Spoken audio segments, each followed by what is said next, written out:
Pengamat 13. Selama beberapa hari terakhir, Sumatera dilanda banjir dan longsor yang menelan ratusan korban, menghancurkan infrastruktur, dan mengungsikan ribuan orang.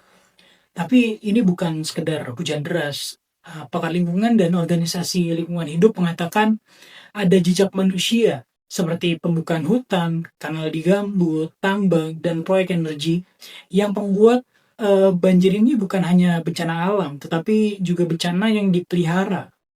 Laporan-laporan itu menunjukkan kepada perusahaan pola izin yang lemah dan pengawasan yang tidak efektif. Kita akan bongkar semuanya, fakta, bukti, aktor, dan apa yang harus dilakukan. Hebat. Kalau musim banjir jadi trendy, siapa yang dapat untung? Bukan korban yang pasti, bukan juga rakyat, tapi orang yang membuka tanah dan membuat kanalnya. Sejak 24 November 2025, sejumlah wilayah di Sumatera dilanda hujan ekstrim yang memicu banjir bandang dan longsor. Menurut laporan internasional dan nasional, jumlah korban tewas meningkat sangat cepat. Reuters melaporkan sedikitnya ratusan yang tewas, dan puluhan masih hilang. BNPB dan media lokal juga melaporkan ribuan rumah rusak dan puluhan ribu pengungsi. Dampak ekonominya juga besar. Kerusakan infrastruktur dilaporkan mencapai ratusan miliar rupiah di beberapa daerah. Jadi kita coba bahas mulai dari ilmu dasarnya. Hutan dan lahan gambut itu menyimpan air. Mereka bekerja seperti spons, memecah aliran hujan, menyimpan dan melepaskannya secara perlahan. Ketika tutupan hutan dikonversi menjadi kebun sawit, HTI, atau area tambang, kapasitas itu akan hilang. Hujan kini menjadi aliran permukaan yang cepat, meningkatkan puncak banjir. Ya, bisa dibilang lebih spesifiknya lagi, hutan itu sebagai penyangga ya. Penelitian dan ahli hidrologi menyatakan bahwa penghilangan tutupan vegetasi di daerah hulu itu mempercepat aliran dan mempertinggi puncak banjir. Laporan Mongabai dan komentar pakar mengulangi ini dalam konteks Batang Toru dan wilayah terdampak lainnya. Gambut dan kanal drainase di lahan gambut, perusahaan sering mengakali kanal untuk mengeringkan lahan demi kebun sawit atau HTI. Kanal itu mengeringkan gambut, menghilangkan kemampuan penahan air, dan sekaligus mempermudah aliran ke sungai.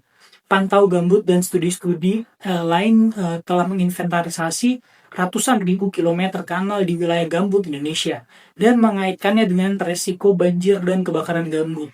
Erosi dan longsor di lereng. Pembukaan hutan di lereng perbukitan, jalan akses, tambak, dan lain-lainnya meningkatkan resiko longsor saat hujan ekstrim. Dalam beberapa titik bencana terbaru, material longsor besar, batu, kayu, memperbesar kehancurannya juga. Mongabai melaporkan banyak lokasi longsor di Batang Toru dan daerah sekitarnya. Jadi kesimpulan teknisnya, hujan ekstrim memicu bencana, tetapi skala dan intensitas kehancuran ditentukan oleh kondisi penggunaan lahan sebelumnya. Siapa yang mengatakan apa? Mari kita ringkas laporan paling menonjolnya. Pantau gambut. Investigasi mereka ini menunjukkan bahwa jaringan kanal di lahan gambut, ukurannya sekitar ratusan ribu kilometer ya, mempercepat aliran dan membuat lahan gambut rentan terhadap banjir dan kebakaran. Laporan ini juga menelusuri adanya kanal dalam konsesi korporasi, indikasi bahwa aktivitas perusahaan mempengaruhi hidrologi gambut. Lalu dari Walhi, Sumatera Utara, secara spesifik menyebutkan adanya 7 perusahaan yang dianggap berkontribusi secara ekologis terhadap kerusakan Batang Toru yang memperparah banjir atau longsor ini. Tempo dan VOA meliput pernyataan Walhi itu menampilkan daftar indikatif perusahaan yang bergerak di tambang, kehutanan, dan energi. Mongabai Indonesia melaporkan dampak banjir dan longsor di Batang Toru, serta menyajikan data lokal tentang kerusakan ekosistem hutan yang memicu arus material besar yang menghantam komunitas lokal. Lalu dari media nasional dan Reuters, liputan lapangan dan angka korban juga menyertai komentar pakar dan menekankan peran degradasi lingkungan dalam memperparah bencana. Reuters merangkum kenaikan korban dan merujuk pada kebutuhan penegakan hukum pada lahan. Beberapa NGO investigasi menyebut kelompok perusahaan atau korporasi tertentu sebagai aktor yang mengubah landscape hulunya dan meningkatkan kerentanan. Saya akan menyebut nama-nama sebagai diidentifikasi oleh Walhi atau laporan lokal dan bukan sebagai penegasan hukum. Menurut liputan Tempo dan Walhi, daftar yang disebut mencakup perusahaan yang bergerak di sektor tambang, perkebunan, sawit, atau HTI, dan beberapa proyek energi. Nama-nama yang disebut termasuk misalnya perusahaan tambang besar yang beroperasi di Sumatera Utara. Sebutannya PT Agincourt Resources Martabe. Beberapa HTI atau sawit yang memiliki konsesi di koridor DAS Batang Toru, serta proyek-proyek hidro kecil PLTMH yang membuka jalan akses di hulunya. Penting ya, apa yang dilaporkan NGO biasanya berdasarkan kombinasi dari data satelit, penggundulan, izin konsesi, bukti lapangan, jalan dan kanal, dan perubahan morfologi sungai. Untuk membuktikan tanggung jawab hukum satu persatu, diperlukan audit lingkungan formal, pemeriksaan izin, dan kajian hidrologi, yang belum semua dipublikasikan saat ini. Ya sekarang kita ambil contoh Batang Toru, area yang sensitif ekologis dan sering muncul dalam laporan. Batang Toru adalah rumah bagi tapanuli orangutan yang kritis. Populasinya itu sangat dikit ya. Di wilayah ini terjadi kombinasi aktivitas, jalan akses, pembukaan lahan, dan pembangunan infrastruktur kecil yang menurut Walhi dan pengamat lokal melemahkan kestabilan lereng dan DAS. Ketika hujan ekstrim terjadi, material longsor besar terbawa ke hilir, menyebabkan banjir bandang dengan kayu dan batu yang sangat besar. Laporan Moabe menjelaskan sejumlah titik longsor dan korban di Tapanuli Selatan. Sekali lagi, bukan semua perubahan lahan berasal langsung dari satu perusahaan saja, tetapi pola perizinan dan akumulasi aktivitas menjadikan wilayah ini rentan. Laporan Walhi mengidentifikasi 7 perusahaan sebagai bagian dari peta masalah ekologi di Batang Toru. Ya, seperti yang kita lihat, bencana ini menghancurkan hidup nyata.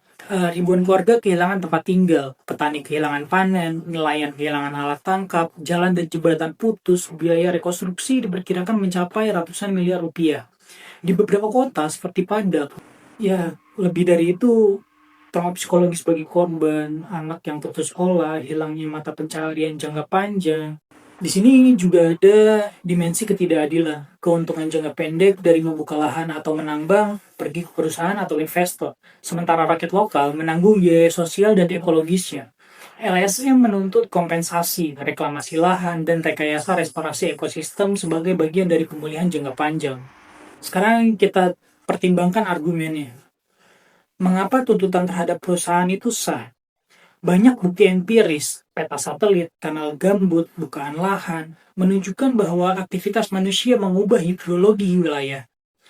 NGO seperti Pantau Gambut dan Walhi memberi data itu, menuntut audit independen dan tindakan penyelamatan ekosistem adalah langkah yang paling logis. Lalu, mengapa berhati-hati itu juga penting? Banjir juga dipicu oleh hujan ekstrim. Perubahan iklim membuat kejadian curah hujan tinggi lebih sering. Menyalahkan satu proyek tanpa studi hidrologi lokal dapat melahirkan klaim yang tidak valid. Pemerintah dan industri sering menekankan bahwa perlu kajian komprehensif terlebih dahulu. Reuters dan pejabat lokal menekankan kompleksitas penyebabnya. Intinya di sini tuh tuntutan harus berbasis data, audit lingkungan, kajian hidrologi, dan transparansi izin. Itu yang akan membuat klaim NGO menjadi landasan tindakan hukum dan kebijakan yang kuat. Lalu jika kita ingin mencegah bencana serupa, saya rasa ini langkah yang perlu didesak sekarang.